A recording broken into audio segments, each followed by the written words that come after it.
Hello, everyone, and welcome. I'm Liam Walsh, System Lead for Food, Land and Oceans at Climateworks Centre, and I'll be your host for today's briefing room. Yesterday, Climateworks released its latest report, Australia's Land Use Future, which outlines how a more integrated approach to land use can help create a thriving economy and environment. In today's session, we're going to hear from the team behind that report. But first, let me begin by acknowledging the traditional owners of the lands from which each of us is dialing in today. I acknowledge the traditional custodians of the lands and waters of the Wurundjeri people of the Kulin Nation and pay my respects to elders past, present, and emerging. And as today is National Sorry Day, we also acknowledge the ongoing impacts of the stolen generations and reflect on the importance of truth, healing, and reconciliation. Please feel free to use the chat to tell us where you're dialing in from today. When we think about Australia's future and tackling climate change, the way we use our land is central. It's the foundation for our economy, our communities, and home to the wider community of life, some of the other species that we share this planet with. But land means different things to different people. For some, it's deeply sacred. For others, a place to live or a source of income. Because we view and use land in so many different ways, it creates some really complex and sometimes conflicting pressures on how Australia changes. Right now, our land is under unprecedented pressure. We have to accommodate expanding cities, agriculture and resource production, while simultaneously finding space for the energy transition and the urgent restoration of our natural environment. The big challenge for Australia right now isn't just about managing all these different shifts, it's how do we do it strategically and in a coordinated way? And if we get this right, we don't just avoid major risks, we actually open up new social, environmental, and economic opportunities.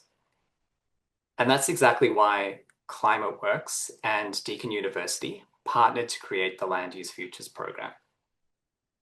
Our goal is to identify and support clear pathways towards a sustainable land use, finding that crucial balance between primary production, protecting biodiversity, reducing emissions, and meeting broader societal goals. And at the very heart of this program is the Land Use Trade-offs model, or LUTO2 model. It's a sophisticated tool that allows us to map out the best ways to use and manage our land so that we can actually achieve all of these objectives together. Now, over the next hour, you're going to hear from 3 experts who've been working in the Land Use Futures program and who also authored the report that we released yesterday. First up, we have Professor Bryan, who's going to tell us a bit more about the LUTO model and its capabilities. Pat Jaffe is then going to walk us through the results in the report and what they show. And finally, Joe Sanson will tell us what this all means for Australia and its approach to land use. Now, we're going to be taking your questions at the end of the presentations, but please feel free to submit them via the Q&A button at the bottom of your screen. Without further ado, let's kick off with our first speaker. It's my pleasure to introduce you one of our collaborators in this program, Professor Bryan from Deakin University.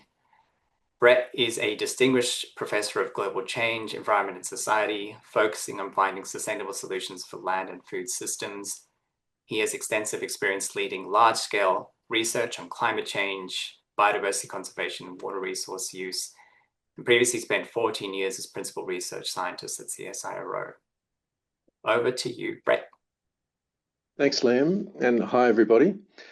It's my pleasure to introduce to you the Land Use Trade-offs model, version 2, the LUTO2 as we call it, and that's the key model behind the recently released report. So LUTO2 is an open source spatio-temporal land system sustainability model. It's an integrated environmental economic model.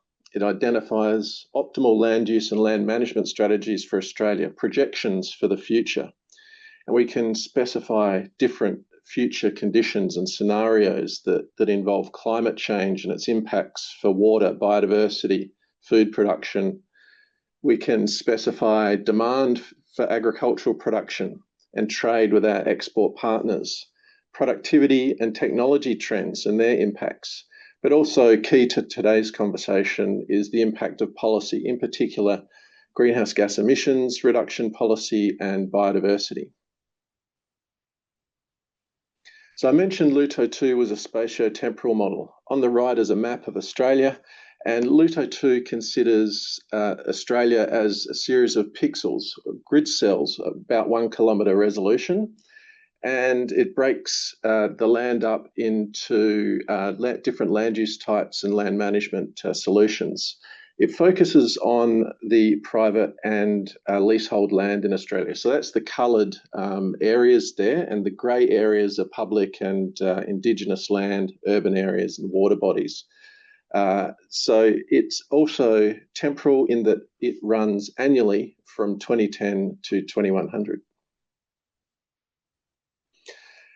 Uniquely, LUTO2 enables to analyse policy in the form of targets. So we can specify in the model that the land system needs to meet specific climate targets. So in particular, 2035 emissions reductions, net zero targets, those sorts of things.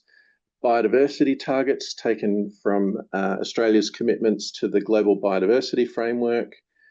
Agricultural production targets, so we don't achieve these environmental targets at the expense of a thriving agricultural industry, but also water yield limits, so that we're not increasing irrigation or planting trees in water-stressed catchments. How does it achieve these policies and targets? Well, LUTO2 can allocate across the nation and over time some land use solutions. So, of course, we've got agricultural land uses, and there's 26 different agricultural commodities. They can be dry land or irrigated. These include a range of livestock and crops. Or secondly, if a pixel or a grid cell is in agricultural land use, we can do a range of agricultural management practices to ensure that productivity is increased, water use is decreased, carbon emissions are reduced, and so on, to help achieve our targets. And thirdly, we can swap out agriculture for a range of non-agricultural land uses. These are things like environmental plantings and riparian plantings, carbon plantings, or farm forestry. How does LUTO2 bring all this together? So firstly, it's heavily reliant on a huge spatial data set over on the left in the dark green. So we have data layers over space, over time, across a range of different environmental and economic things. And then in the light green there, we start off with the 2010 land use map, the National Land Use Map of Australia. Then over towards the right, it's all centered around the optimizer. So this is a linear program. The linear program takes into account the range of solutions that I described. So our agricultural land use commodities, our ag management types, our non-ag land use types. And then our targets and limits come in such that the optimizer adjusts the land use and management happening on each grid cell such that the targets and limits are achieved at minimum cost. And the result of that is a land use projection for each year from 2010 to 2100. That's how land use LUTO works. Back to you, Liam. Thank you, Brett. Thanks for that explanation of the LUTO model, which has helped inform the results in the report. Just a reminder, if you have any questions about what you just heard, please submit them via the Q&A button at the bottom of your screen. But now I'd like to introduce my colleague and our second speaker, Pat Jaffe. So Pat is a climate economist who specializes in translating complex modeling into actionable climate policy. He leads work on land use modeling, green financial indices, and transport decarbonisation in Indonesia. He came to Climateworks from the Victorian Government's Department of Energy, Environment and Climate Action, where he helped to build the evidence base for Victoria's 2035 emissions target. Pat, over to you. Thanks, Liam. Brett just gave us an introduction to what the model can do, and now I'm going to dive a bit more into what we did for this specific report. And we focused on a core scenario in which Australia meets ambitious climate and biodiversity targets while maintaining a thriving agriculture sector. So first, we modelled emissions reduction pathways for the agriculture and land sectors, and we based these on Australia's commitment to the Paris Agreement. Next, we introduced biodiversity targets, and there's definitely a little more ambiguity in how you set these for Australia. Essentially, what we did was we set a target to improve the aggregate biodiversity levels in the highest priority areas for restoration by 2030, and then we extended this ambition out to 2050. Thirdly, we asked Luto 2 to increase ag production from all commodities in line with forecast demand. And then finally, we assumed climate change impacts that are in line with the IPCC's middle of the road estimates. Now, when we run Luto 2 with these kind of climate and biodiversity targets, the biggest change we see is uptake of restoration activities. And generally, this is via mixed species environmental plantings, but also through restoration of vegetation on waterways, which we call riparian plantings. This map shows the regions with higher concentrations of these new plantings in our core scenario, which has 127 megatons of annual sequestration by 2050. As you can see, the higher density areas tend to be in bands along the east coast and also in southwestern WA, but there are plantings being taken up across all states and territories in our model.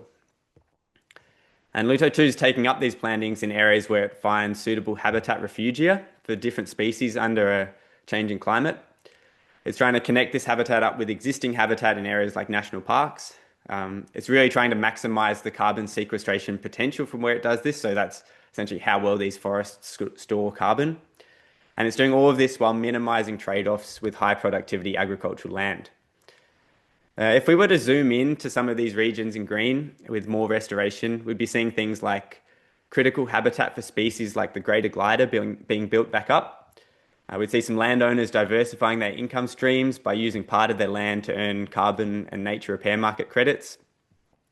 There'd be erosion and water quality would improve in our creeks downstream from these riparian plantings. Just in general, we'd see ecosystem services improving and helping adjoining agricultural lands. So that's things like a strengthening of the pollinator network. And we'd also just see an expansion of the bush that we love to use for things like hiking and bird watching. We want to emphasise, though, that there's no single pathway for our land sector's role in decarbonisation. And so while that core scenario broadly aligns with the government's current intent, we also wanted to explore a future where Australia is bolder when it comes to restoration and also climate mitigation. So we modelled a sensitivity analysis where we changed one input. And in this case, that one input was to increase the biodiversity restoration target by 2/3. And I'm not going to lie to you, this would be a transformational scenario, and it definitely comes with its own trade-offs and at a higher system-wide cost. But the Luto 2 model can successfully solve for this bolder restoration target while still meeting the same ag demand targets that we set in the other scenario. And when we do this, all of those local benefits I just mentioned would multiply. So we really think Australia shouldn't close off the possibility of aiming high when it comes to restoring habitat and contributing to global efforts to draw down carbon. Our scenarios show us that this widespread restoration doesn't have to come at the cost of agricultural production, but they really do reveal to us how interlinked agricultural productivity improvements are with other land use choices. So if we move on to have a look at the effects we're having on agriculture, the first type of productivity improvement that we modelled is uptake of various solutions that both reduce emissions and improve yields at the same time.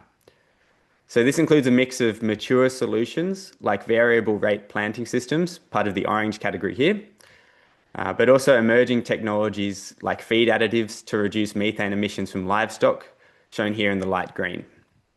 So this 12.1 megatons of annual abatement by 2050 that you can see here, it shows us that land management choices can make a really significant contribution to decarbonisation. But where our scenarios get really interesting is when we start thinking about the spatial implications of these solutions. So just to give one example, methane inhibitors like Asparagopsis taxiformis, which is the great Australian innovation in seaweed-based supplements for sheep and cattle, It offers much more practical, or it's much more practical, I guess, to deliver this in more intensive grazing environments. So our scenarios invite us to consider where grazing is concentrated so that feed additives could be more successfully rolled out in Australia. So the second productivity change that we model is broader structural changes in where commodities are produced. We're definitely not suggesting that Luto 2 should be used as some top-down centralised planning tool for Australian agriculture, but it does prompt us to consider how shifts in patterns of land use could allow Australia to adapt to both changing climates and demand in the future. So some example questions we ask when we look at these shifts is things like, where are there marginal lands that could generate more income from restoration? And is it feasible to increase production in high yield areas like irrigated lands to compensate for this? We could also ask, might some grazing relocate to parts of Victoria that are less exposed to changing climates? Or we could ask questions like, could there be parts of central Queensland that are well suited to oilseed production to meet growing demand for biofuels? So Australian agriculture has already been through many structural changes like this in the past. And as our climate continues to change, shifts like this are already happening.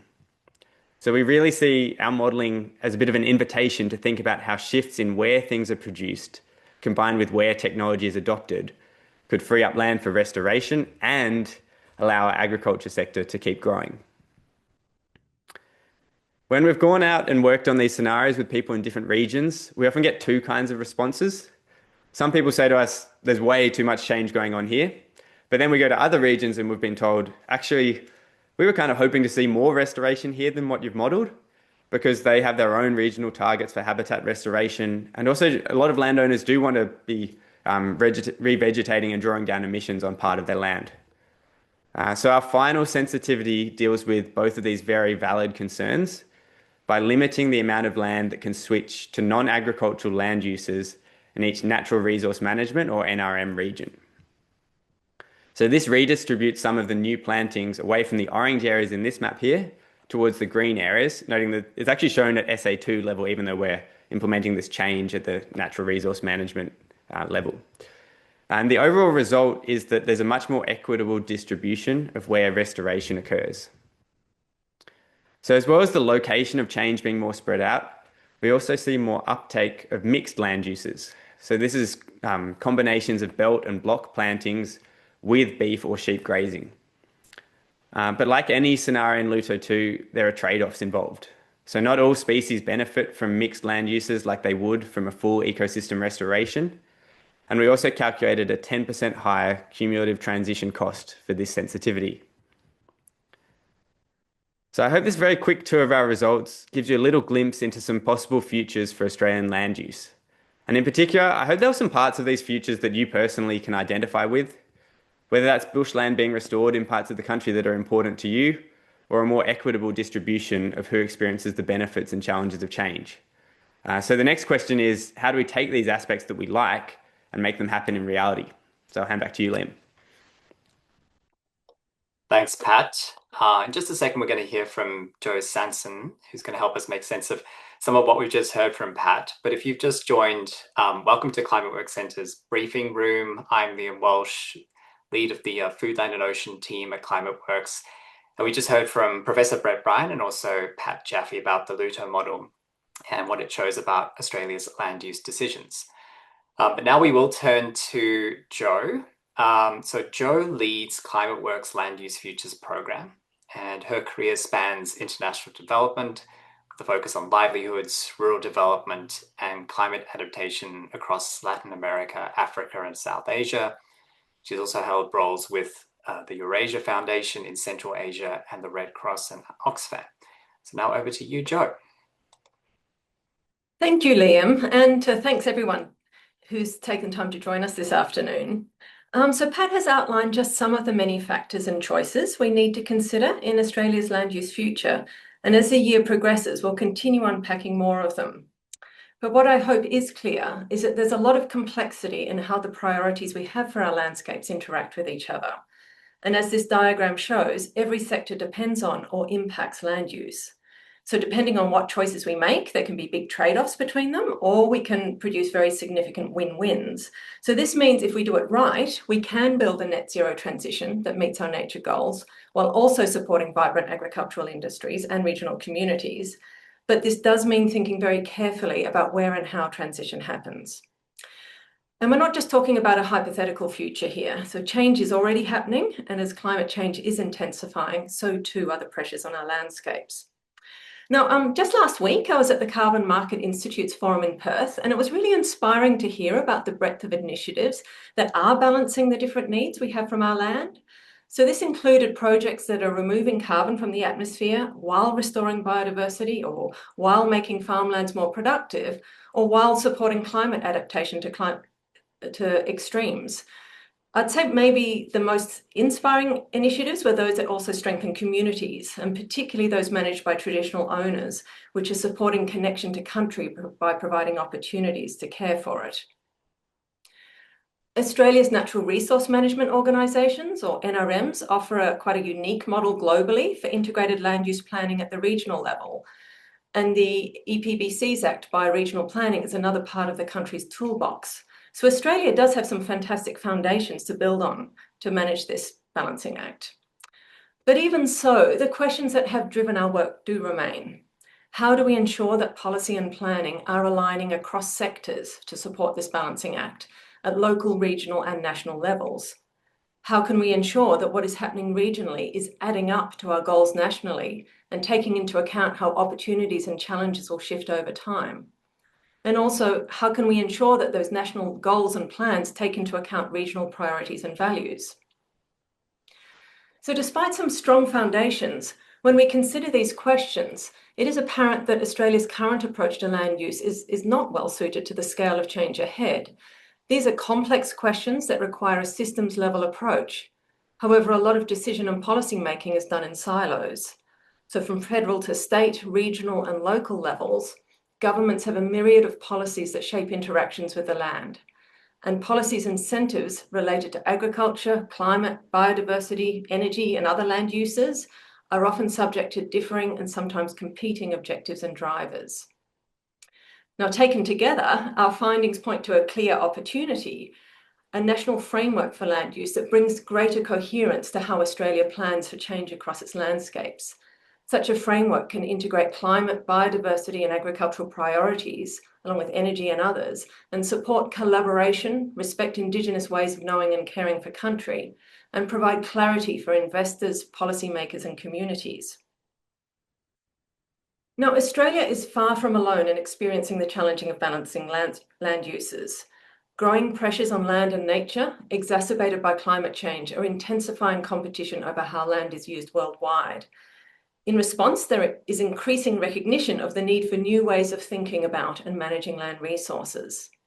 The Intergovernmental Panel on Climate Change explicitly calls for integrated approaches to land use planning to meet multiple objectives, including food security.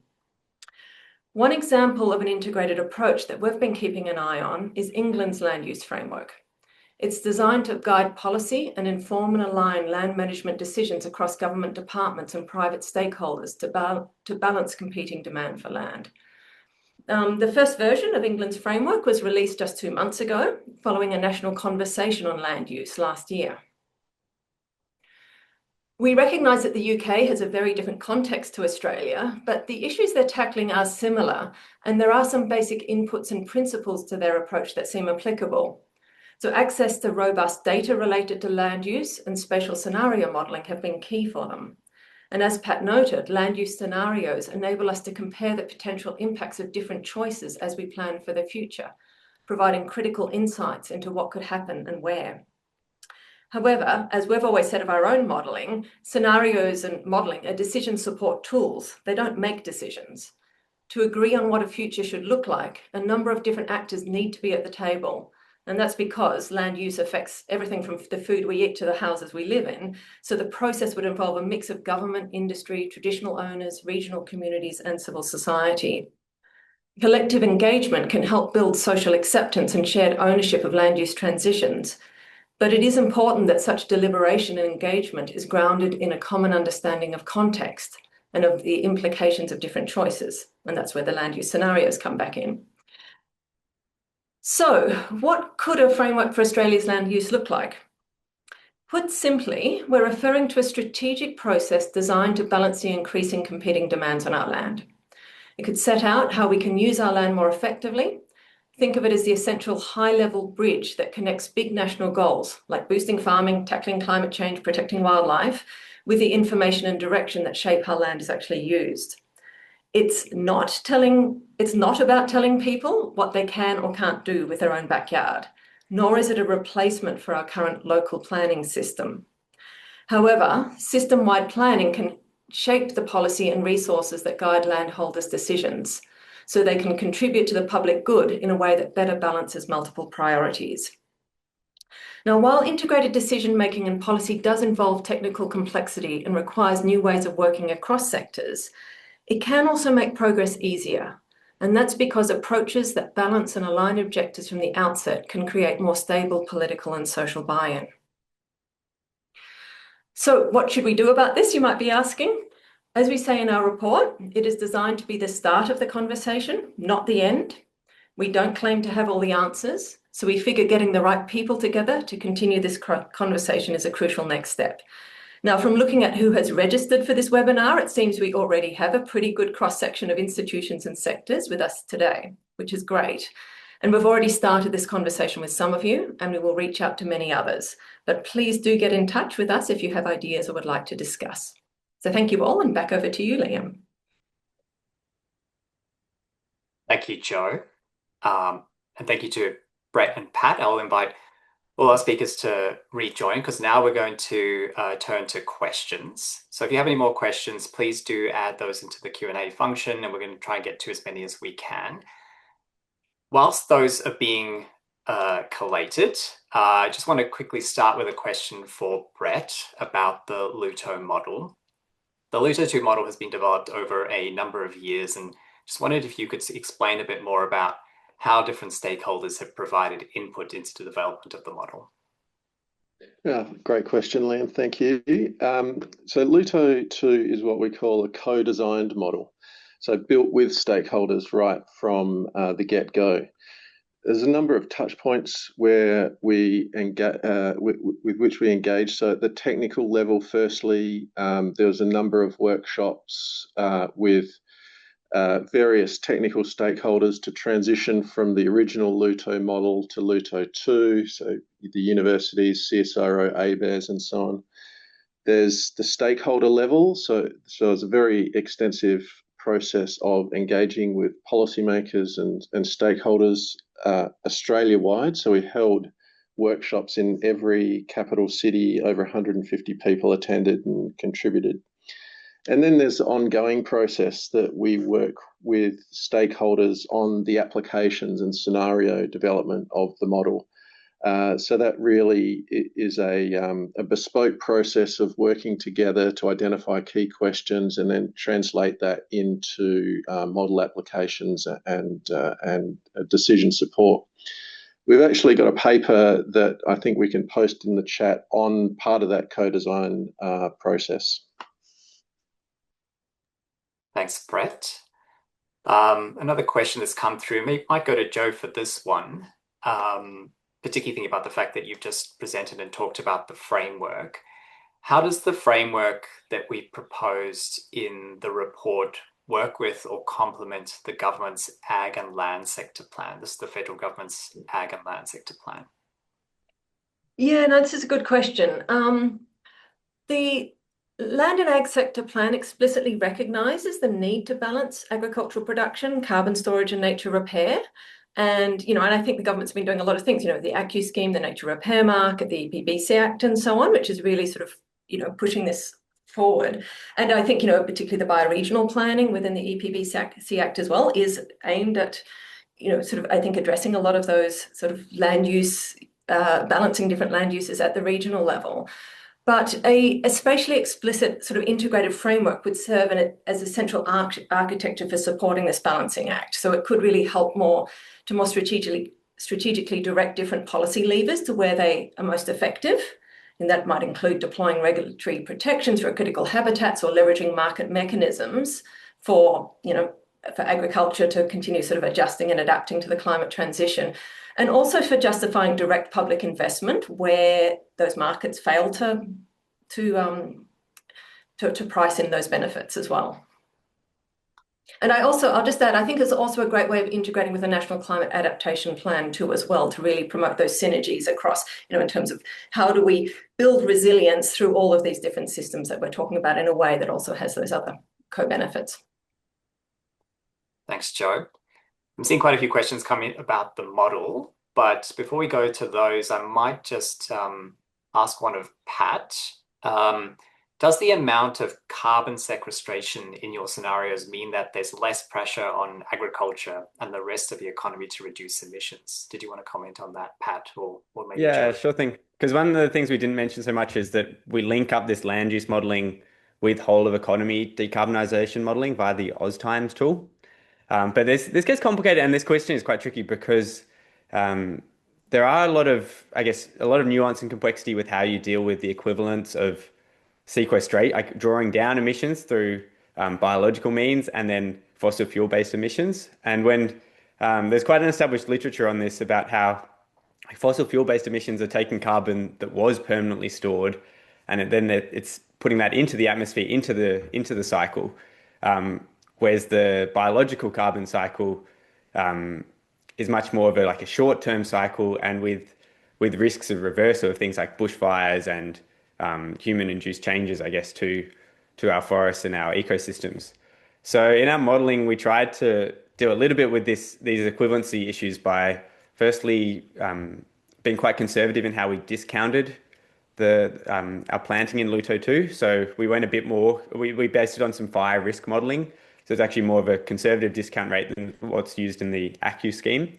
And then secondly, when we modelled our more ambitious restoration scenario, we modelled that extra restoration and extra sequestration in Luto 2 while linking it up with an AusTime scenario for the rest of the economy, where we still pushed the rest of the economy just as hard. In fact, we put in even more binding constraints, emissions reduction constraints.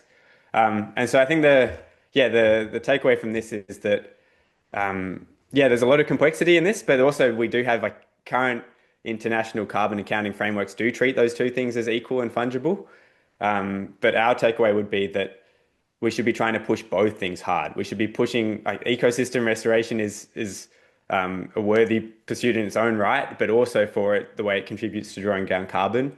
And then equally, we should be pushing the rest of the economy, things like industry and transport, to also decarbonize it as fast as possible. So both of those goals can be pursued at once.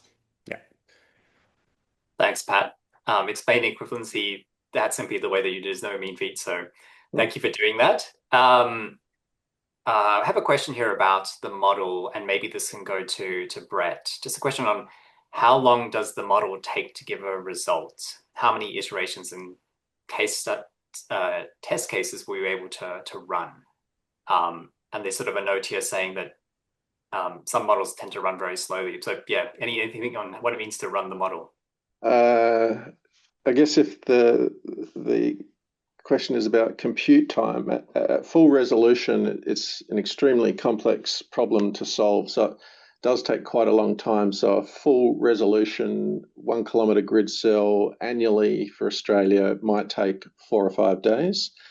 But there are ways to get very good approximations of the full resolution run using a larger grid cell size, and also every 2 years or every 5 years or every 10-year annual increments. So we use that a lot to do test runs and validation and so on. But we run many scenarios every day, and we're always finding new things and fixing bugs and adding new features. And so even though the model's over 20 years old, we're still making changes every day. Maybe just to add as well, the model does have sub-cell land use, to some degree, we can have multiple land uses within those cells, whether we're running it at 1 kilometre or 5 kilometre resolution, for example. Yeah. Thanks, both. Going to our next question, and maybe this is a good one for Joe, because Joe spoke a bit about England's land use framework, but as you pointed out, it's quite different compared to what we're dealing with in Australia. And I think that this particular question speaks to that. So given, so much of land use planning actually occurs at the state level in Australia, how should a national framework work with existing state frameworks? Yeah, no, I think that's an excellent question. Because in Australia, most of the powers around sort of land use decisions, you're right, do happen at that state level. I guess this is one of the reasons why we actually see a national framework as also being very useful and valuable, is because we do have these national level targets, lots of national level policies, and there isn't always alignment with what's happening at the state. So I think obviously state governments and other state bodies would need to be really fully involved in this process, but it is a way of us sort of having more transparency and clarity around how all of these different things would be working at different levels. We'd also see, as I mentioned before, the role of the NRM, the Natural Resource Management organisations, that do sort of work at both, with state governments, but also getting Commonwealth funding for, lots of the biodiversity restoration and so on, as being really useful mechanisms as well for sort of bridging those gaps in the sort of planning processes. Thanks, Joe. There are a couple of questions coming in about risk reduction or adaptation and just how that features in the modelling. I wonder if one of the team could speak to how adaptation currently features in the model. Who should we start with? I can jump in. So there's a number of ways that it does already. So one with the biodiversity modelling. So we include a range of different biodiversity data sets. And one of the core ones is where sort of a number of sort of Brett's colleagues at Deakin really modelled how species refugia will change over time with climate change. So we're not just looking at where matters now for biodiversity, but also where will matter into the future. We also model how temperature, rainfall, water availability and so on will change over time, and how that impacts agriculture and biodiversity and so on as well. So there's a range of ways which we're doing it. There's other things which we're certainly sort of talking with other sort of experts in the field about things which we'd love to be adding in more in terms of how some of these changes in land management practices can be contributing to things like, drought resilience, flood reduction and so on. The things like the riparian plantings, which we know do that, but we're not actually currently quantifying it. So those are some of the things on our wish list. Anything else to add, Brett or Pat? I could just add agricultural production. So we've got climate change impacts on how crops and pasture grow, and the model can then rearrange different agricultural locations depending on how specific changes in rainfall and temperature, evapotranspiration, etc., affect productivity. So we can really into the future have that very adaptive agricultural sector as well. Great. There are a few questions here about regenerative agriculture. Just so asking whether some of the regenerative agriculture practices, do they feature within some of the modelling that we're doing? So I wonder if, Joe, maybe you could take a first stab at how that features as part of our modelling. Sure. So we do include like agroforestry, so more trees on farms as being a really important solution there. So that's one of the main ones. I'll be honest that, the question of soil carbon is a very complicated one. We have actually modelled soil carbon, a number of different practices to improve soil carbon, which we haven't integrated into the model. We haven't turned all of those on in this most recent round because there is contention around some of those, and that's where we are and will continue working with experts in this field as more evidence, becomes more sort of solidified. Then we can be integrating those, turning those on more as well, because we recognise this is a really important part of the puzzle, and certainly, and again as well in terms of climate adaptation and resilience, a lot of these regenerative practices are absolutely key. Thanks, Joe. And just a reminder to everyone, if you are looking to submit a question, just to do that via the Q&A function. Might turn Just having a look through and just seeing what else is being asked here. There is a question here about how is our work, I said Climateworks work, relevant to Indigenous people? Joe, maybe you wanted to make a quick comment on that? Yeah, look, yeah, important question. I guess we think about it from a number of perspectives. One, when we're thinking about the sort of concept of sort of integrated land use sort of systems and frameworks, I think one of the things that we see as being important is there are different ways, as you mentioned at the start, Liam, in which people see and view land. And I think there's a lot that is really important around sort of Indigenous world views around land. And how we sort of view it in terms of its sort of intrinsic value and, for all the other sort of services and that sort of interrelated connectedness that we have with land, and that it's really being, it's not just a commodity. So I think it's about how we bring in multiple different worldviews and perspectives around land. And then I guess just sort of much more sort of pragmatically, I mean, a very large part of the land mass is under, in some way or other, sort of under the Indigenous estate. And I think, as I mentioned before, with the forum I was at with the Carbon Market Institute last week, just fantastic examples of when First Nations people and traditional owners have been given the right and the resources to get back on land and to be managing and caring for the land. That's when we see some, just really fantastic results, both for those landscapes, but also for those communities and so on as well, since given that close connection. So I think it's about really sort of recognizing that very, the 60,000 years of experience that Indigenous people have in managing the landscapes and how how that has to be part of the picture. Thanks, Joe. Just looking through this, there's a more sort of technical question here that relates to the modelling. So maybe Brett or Pat. So the mixed species environmental plantings component does most of the heavy lifting in the scenarios. Does this include any form of selective harvesting of wood from these areas? Or does it assume all woody biomass remains within the system?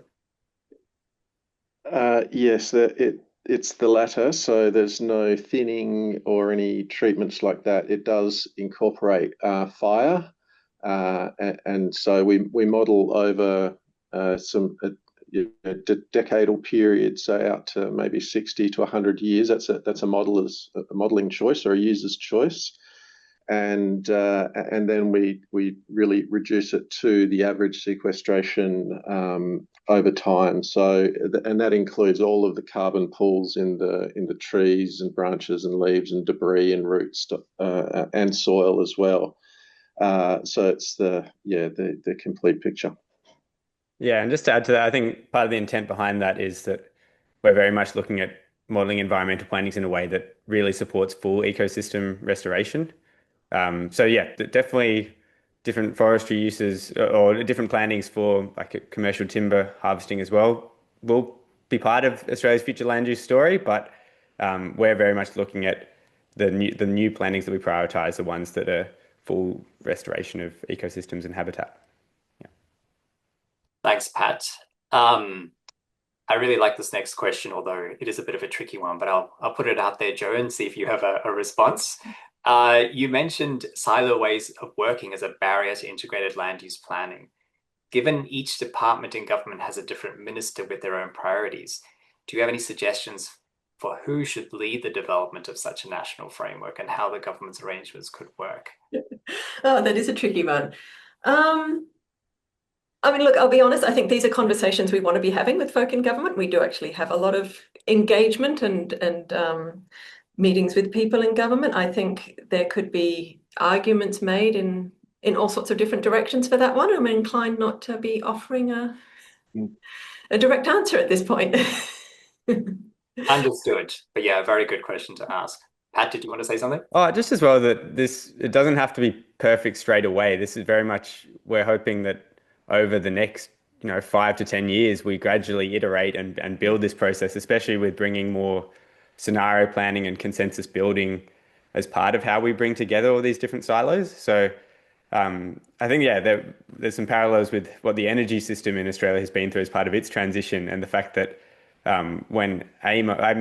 when AEMO, the energy market operator, first introduced scenario planning and the integrated system plan, again, they were very siloed industry. But over time, doing that consultation on those scenarios every 2 years and putting those and gradually building consensus across departments, across stakeholders, the private sector, over time, the aim is that by having this kind of middle layer of planning, it would gradually move towards more of a consensus and less siloed planning.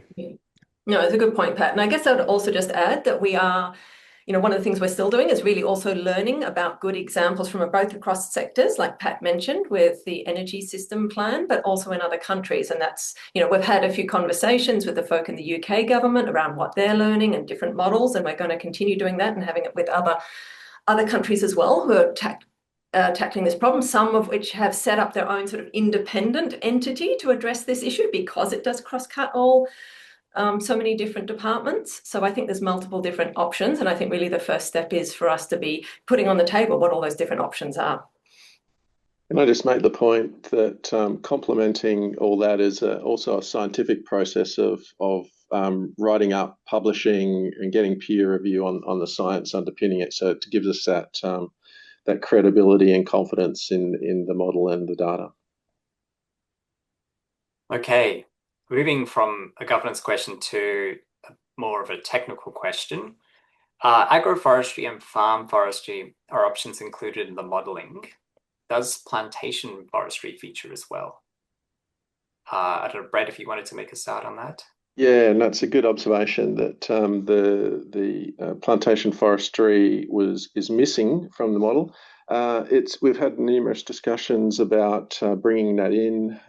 It's a different system. It's driven by different economics, long run forestry economics, and it has some different impacts across not only sequestration but also local economic impacts, but also things like water, groundwater impacts as well. So these are all things we aspire to bring in over time, and along with other aspects of the model, we've talked about Indigenous and public land. So bringing in Indigenous protected areas and cultural burning and those sorts of things, but also expanding the national park systems. So there's a lot of solutions and systems that are still to go. They're the next challenge for us as we move forward. Okay, thank you, Brett. We probably have time for just a few more questions, but I might go to this one here, which is a nice one. What is the one action that would have the biggest impact on benefiting nature, communities, and the economy in terms of climate? Maybe we'll get an answer from all three on this. The one action would have the biggest impact on benefiting nature, communities, and the economy. You wanted to start? Pat, did you want to go? Yeah, I can go. Yeah. I think I know this is a bit of a cop-out, but the real conclusion of this report is that there's not just one action. We need actions across all levels of government, all levels of society, and a real mix of solutions. Because in our scenarios, if we don't have things like some of the productivity improvements in agriculture, some of the switching of agriculture production, proper funding and proper ambition in terms of restoration targets, all these other targets won't be possible to meet at once. So yeah, really the cop-out answer is that we need all kinds of solutions implemented. But I would really say the properly funding restoration is the big one that stands out to me. And some people have also, I've seen some questions popping up about this in terms of, in our scenarios, we have high level targets that the model has to meet. We don't model individual financial incentives, but for these to happen on the ground, we really need to take funding ecosystem restoration seriously in Australia. There's been some really good analysis recently from the Biodiversity Council, 30 by 30 and others, really showing that we probably need to reach a level almost of about 1% of the federal budget being directed towards nature restoration if we're going to meet some of our biodiversity targets. And so whether that comes from direct investment or really improving and tailoring our existing market levers, either way, we've got to start channeling more good investment into high priority restoration. I would just add to that as well, Pat, that in addition to restoring, it's also protecting what's there is absolutely key. And, in a way, that's sort of the no-brainer, in terms of the model. It's, it does allow trees to be chopped down, but it doesn't, because that does not make sense from an economic perspective when what you're trying to achieve is these climate outcomes and these biodiversity outcomes. And that's where there's so much value there. And, so it's about, increasing the carbon stock, and that also requires us not depleting the carbon stock that's already there. Yep, and I'd say agree with all that. And I'd say governance as well, to echo Pat's comments, multiple levels of government coordinated, supported by great decision support, and then working with landholders and stakeholders at the lowest level to coordinate all of those individuals who act in to earn money, make a living off the land, and yet provide benefits back to society in terms of clean water, better biodiversity, storing carbon in their land, and so on. Great. Thank you all. Look, I think many more questions coming through, but we might have to wrap up the Q&A there. But yeah, just want to say that this is definitely not the end of the conversation. As Joe said, this is really the start. There's still a lot more to be done in rethinking Australia's approach to land use. We would just encourage everyone to please read the report that came out yesterday. We'd really like to hear from you about how you feel about the findings, and we really appreciate your support in amplifying its findings within your networks. And yeah, if you're interested in working with us to build support for integrated land use planning and policy, please do reach out. We've already had some get in contact, and we'd really be happy to discuss further. And with that, I would like to thank our speakers, Brett, Pat, and Joe. Thank you very much for taking on all those questions today, and for your presentations. And also our team behind the scenes, Simon, Arwen, and Tyra, who've helped to pull everything together today. Just a reminder, Climateworks is a philanthropically funded organization, and we extend our heartfelt appreciation to the funders of this work, with special mention to Rebecca Gorman, whose support kickstarted the Land Use Futures program a number of years ago. The philanthropic support that we receive makes this work possible, and we warmly welcome any new partners in joining us to bridge the gap between research and climate action. You can find out more about our work and the briefing room at climateworkscentre.org, and we'll be sending through a recording from the session as well as links to the resources we discussed today. So yeah, do keep an eye out in your inbox. Yeah, you can find the report we spoke about today, Australia's Land Use Future, on our website. So on that note, thank you for joining us today, and we'll see you all next time. Thank you.